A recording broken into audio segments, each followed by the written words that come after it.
Hola! Jo sóc l'Alberto, més conegut a les xarxes socials com Alberto Gadel, i normalment a les xarxes faig vídeos del que sigui, parlant de lo que m'agrada, de lo que no m'agrada, fent rànquings de cançons de Batquial, a vegades faig Get Ready With Me, a vegades us llegeixo els meus diaris de quan era petit, però avui no venim a parlar d'això, sinó que venim a parlar del Reimagina't, vídeos lliures de sexisme, que és un concurs de joves per a joves de l'Observatori de les Dones en els Mitjans de Comunicació, que té la finalitat de promoure la creació de vídeos amb una mirada positiva cap a la sexualitat i la diversitat de gènere. Aquest concurs va dirigit a joves d'entre 12 i 18 anys. L'objectiu d'aquest vídeo és bàsicament donar-vos idees per fer els vostres vídeos amb la temàtica de els cossos. Els cossos. I direu, Alberto, per què fem servir el plural per els cossos? Doncs perquè entenem que no hi ha un tipus de cos, sinó que hi ha com molts diferents. Què vol dir la diversitat de cossos? Doncs la diversitat de volum, formes, alçada, cabells i colors de la pell. Però també amb capacitats, cultures, religions, expressions de gènere, edats, llengües... Tot el que et puguis imaginar. Vale, d'acord, sembla com superfàcil d'entendre, no? Primeres, però ara vull que comenceu a pensar. Perquè com són els cossos que veiem a les pantalles? A les pantalles vull dir qualsevol pantalla. Cinema,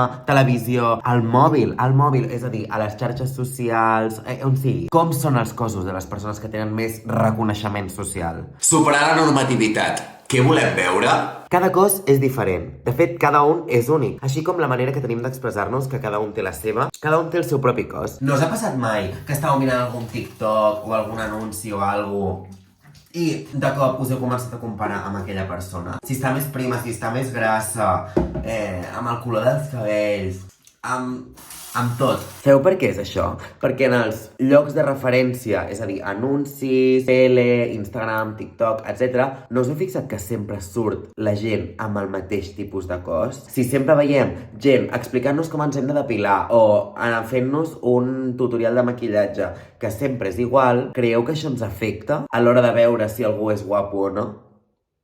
Veure a tot arreu uns determinats cossos ens crea la idea del que està bé o el que hauríem de ser, suposadament. Com si només existís aquella manera de ser. I entenc que ens ho han dit tantes i tantes i tantes vegades i ho tenim tan interioritzat que és molt difícil de veure-ho d'una altra manera. Com podria ser d'una altra manera? O com hauríem de fer-ho per canviar-ho? Si volem fer un vídeo sobre la diversitat d'expressions de gènere, sobre què podem parlar? Creieu que és diferent com es mostren els cossos masculins i els cossos femenins? Què està ben vist en un cos masculí? O què està ben vist en un cos femení? A la nostra cultura, moltes vegades es dona per suposat que les noies han de ser d'una manera i els nois d'una altra. Els homes han de ser sempre forts i tenir un cos atlètic, demostrar poder i diners, i a sobre sempre estar elegant, però tampoc gaire cuidat, és a dir, una mica descuidat. En canvi, les dones sempre han d'estar superprimes, tenir un cabell superllarg, sempre estar disposades als homes, en plan depilades, maquillades, perquè un home mai les pot veure lletges ni poden ser belles.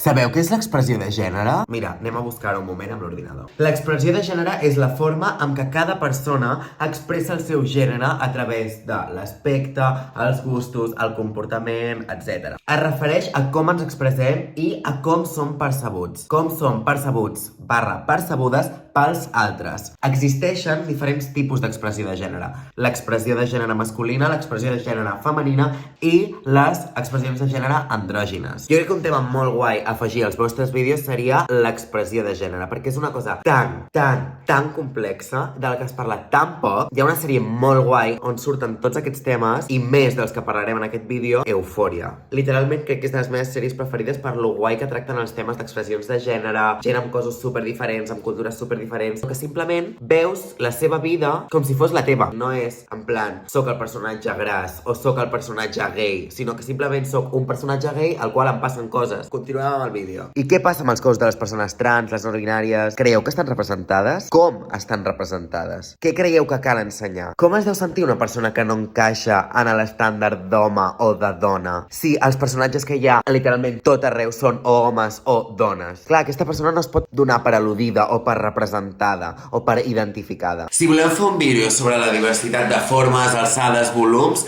de què podem parlar? Per fer un vídeo que parli sobre les diversitats de formes, volums, alçades, orígens, etc., el principal factor és que aquests cossos surtin en el vídeo, no? Si no, és que literalment sembla que els estiguem fent com si no existissin. Els estem ignorant totalment. No portem fent això com tota la vida? Quines són les violències i discriminacions que han patit sempre les persones grasses? Per què és important veure gent grassa, enamorada, contenta, feliç, plorant, que ho acaba de deixar amb el seu nòvio, a la seva nòvia, amb amigues, ballant, al cine? Per què creieu que és important veure això representat a les nostres pantalles? A les xarxes, cada un pot fer literalment el que li dóna la gana. Posar-se filtres, et facin lluir vell, de cop i volta, et posin maquillatge, tinguis cara de gatet, et deformi la cara, et posin bigoti, et posi tatus per tota la cara, provar-te piercings, canviar-te el color dels ulls, canviar-te el color dels cabells, canviar-te el color de les celles, canviar-te el color dels llavis. Què en penseu d'això? Quin creieu que és el potencial positiu de les xarxes? I com creieu que podríem omplir les xarxes de cossos diversos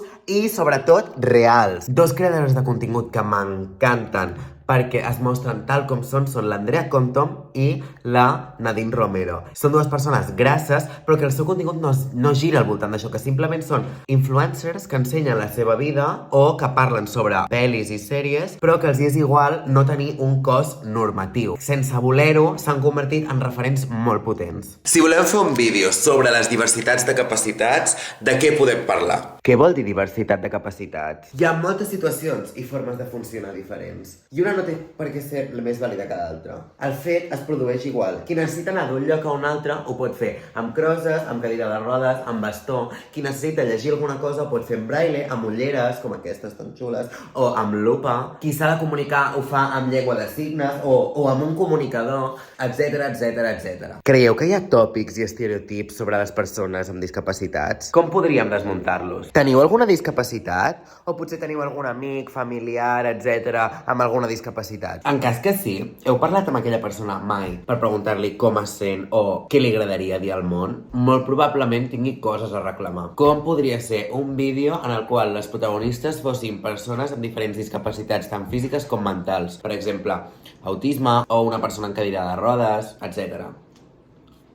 Un exemple sobre això podria ser la pel·lícula Forrest Gump, que bàsicament parla sobre tota la vida d'un home amb una discapacitat física. Us la recomano molt perquè és molt bonica. Si volem fer un vídeo sobre les diversitats culturals i religions, de què podem parlar? D'on sou tota la gent de la classe? O el teu grup d'amics? O el grup amb qui facis aquest supervídeo? Us coneixeu entre vosaltres? Sabeu d'on sou? Us heu preguntat mai com són les celebracions d'aquests països? O el que acostumeu a menjar? O simplement el que més us agrada? Sovint, les persones que tenim al voltant tenen creences religioses diferents a les nostres, o simplement provenen d'altres cultures, amb altres llengües, formes de menjar, diferents tradicions, diferents formes d'estimar-se, de ballar, de tenir família, etc, etc, etc. Quins dels aspectes de la religió o de la cultura s'expressen amb els nostres cossos? Com expressem les nostres creences o els nostres orígens? Una altra creadora de contingut que m'encanta és la Núria P. _. És una noia japonesa, explica per exemple el significat dels emojis perquè són japonesos, o ensenya com cuinar gyozas. Utilitza el seu TikTok per explicar coses de la seva cultura. Estar a gust amb el nostre cos és una responsabilitat col·lectiva. L'adolescència, una època en el cos canvia molt i molt ràpid i també on acostumem a emmirallar-nos amb els cossos dels altres. Què creieu que ens impedeix estimar-nos a nosaltres tal com som en etapes com la pubertat? I què creieu que hem de canviar en nosaltres per poder estimar els altres sense cap mena de prejudici ni estereotips? Depèn només de nosaltres o també del nostre entorn i de la gent que ens envolta? Creieu que és important tenir un entorn d'amics i família en el qual poder estar tranquil i poder expressar-te com et doni la gana? I creieu que els desconeguts també haurien de deixar-nos tranquils i poder-nos expressar com ens dona la gana? I fins aquí el meu vídeo. Espero que us hagi servit més que res com a inspiració de com fer el vídeo i sobretot de què fer el vídeo. Espero que tots estigueu ja així, perquè bàsicament volia fer un vídeo on te sortissin molts punts de vista diferents perquè així vosaltres pugueu tenir diferents punts de vista dels quals partir i començar el vostre vídeo. M'ha sigut molt difícil trobar exemples, d'acord? Perquè, bueno, bàsicament això estem fent aquests vídeos, perquè falta molt de contingut en el qual es mostrin cossos diferents diferents dels que estem acostumats, que estem tots farts de veure sempre el mateix tipus de cos, una i una altra vegada. Que tothom es pugui sentir identificat. Hola, mi gente, és important que tothom pugui tenir referents, sisplau, i que digui, toma ja, em sento identificada amb la persona que veig a la pantalla perquè s'assembla més a mi que la persona que estic acostumada a veure.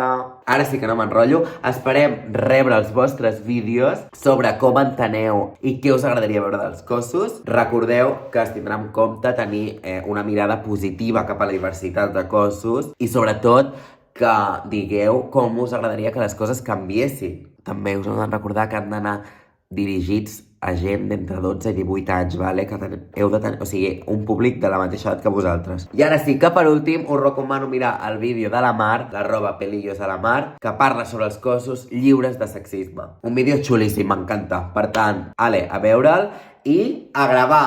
Adéu!